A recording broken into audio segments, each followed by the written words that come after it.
Happy Tuesday, Bobcats. All right, so we're continuing on in our story of Superfudge. So yesterday we finished chapter 7, where we were able to learn a little bit more about Uncle Feather, and Fudge was able to take him into the class for show and tell, and he had not quite the nicest comment for his old kindergarten teacher, Mrs. Hildebrandt, or who Fudge likes to call Ratface. So moving on. Chapter 8 is a pretty long chapter, so we're actually going to break it up into 3 sections. So we'll read the first section today, and this chapter is called Naturally Fortified. "I want to be a ghost for Halloween," Fudge said. "A scary, scary ghost." "I think we can arrange that," Mom said. She was feeding Tootsie purple mush from a jar. Tootsie lets half of every spoonful ooze right back out of her mouth, so that Mom has to scrape it off her face and start all over again. It takes 3 tries to finish off 1 baby spoonful. Feeding Tootsie can be an all-day project. "What about you, Peter?" Mom asked. "What do you want to be for Halloween?" "6th graders don't wear costumes," I said. "Really?" Mom said. "When I was in 6th grade, that was a long time ago," I said, interrupting her. 100 years or more?" Fudge asked. "Not quite," Mom told him. "What's Tootsie going to be for Halloween?" Fudge asked. "A baby," I told him. "Ha ha, Peter," Fudge said, laughing. "You're funny." Every time Fudge laughs, Tootsie laughs too, and when she laughs with her mouth full, she really makes a mess. So now she had plums all over her face, plums drooling down onto her bib, plums stuck in her hair, and plums covering her rattle, which she banged on her tray as she laughed. Turtle hangs around when Mom is feeding Tootsie. He's developed his taste for baby food. Mom says it isn't good for him. He needs to chew up hard food to exercise his teeth and jaws. And once a week, I give him a special tablet to help his breath. Lately, he has the worst dog breath. I'm glad Sheila Tubman isn't around to tell him how bad my dog smells, because this time she'd be right. Fudge says Turtle should rinse twice a day with Precious Breath, this new blue mouthwash that's advertised on TV. Fudge is very big on commercials. He's memorized all of them, and when we go to the supermarket, he drives us up the wall, reciting his dumb jingles about why we should buy this product instead of that one. My father spends his mornings at the university library and works at home in the afternoons. "How's the book coming?" I asked him one day when I got home from school. "Slowly, Peter," he said. "Very slowly. I'm still gathering information. I hope to finish my research by Christmas and start the actual writing after the holidays." Fudge stood in the doorway, nibbling a piece of cheese. "Dr. Seuss can write a book in an hour," he said. "How do you know that?" I asked. "I don't, but I'll bet you he can," Fudge said. "1 fish, 2 fish, red fish, blue fish. Do you like green eggs and ham?" "I do. I like them, Sam, I am." Okay, that's enough," I said. "Boys, I'm trying to work now," Dad said. "Do you think you could move to another room?" Later, we were watching the 6 o'clock news when Fudge's favorite commercial came on the air. "Oh, look," he said. "It's my dancing cats." And he put down his Lego toys and watched. "Everybody knows that cats can't really dance," I told him.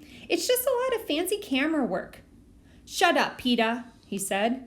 Then he turned to Dad. "They have cat food commercials and dog food commercials and people food commercials. So how come they don't have bird food commercials?" "That's a good question, Fudge," Dad said without really answering it.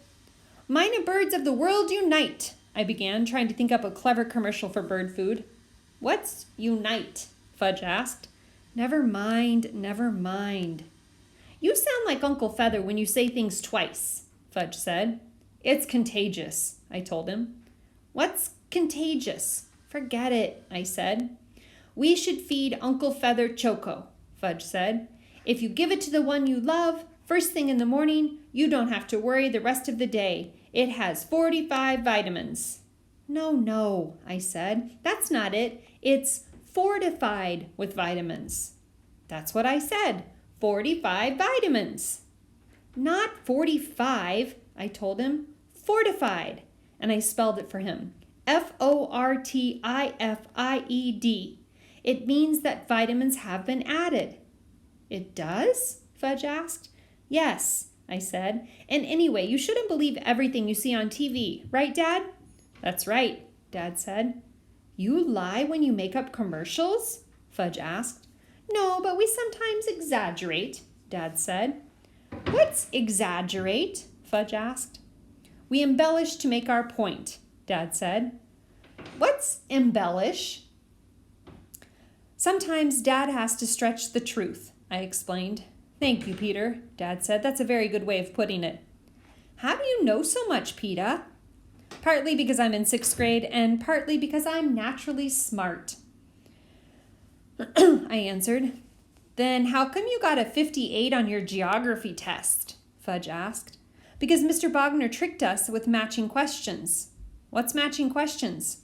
It's what teachers do to you to prove you aren't as smart as you think, I said. You'll find out someday. But I am as smart as I think, Fudge said. So there. I wasn't about to get into an argument over that one.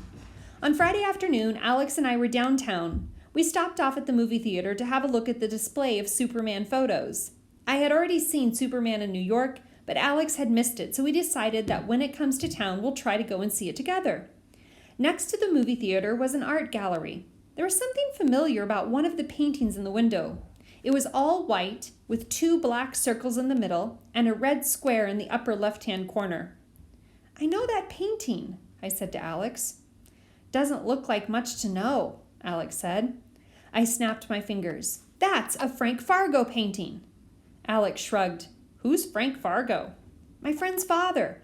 I was over when he was working on it, I said. Let's go in. The only other person in the gallery was a very tall, skinny woman with a neck like a giraffe's and more curly hair than I'd ever seen. She was really good looking. I liked the way she walked, with her head high and her back straight. Hello, what can I do for you? She asked us.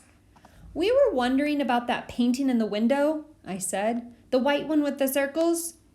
It's called Anita's Anger, she said, and it's by Frank Fargo.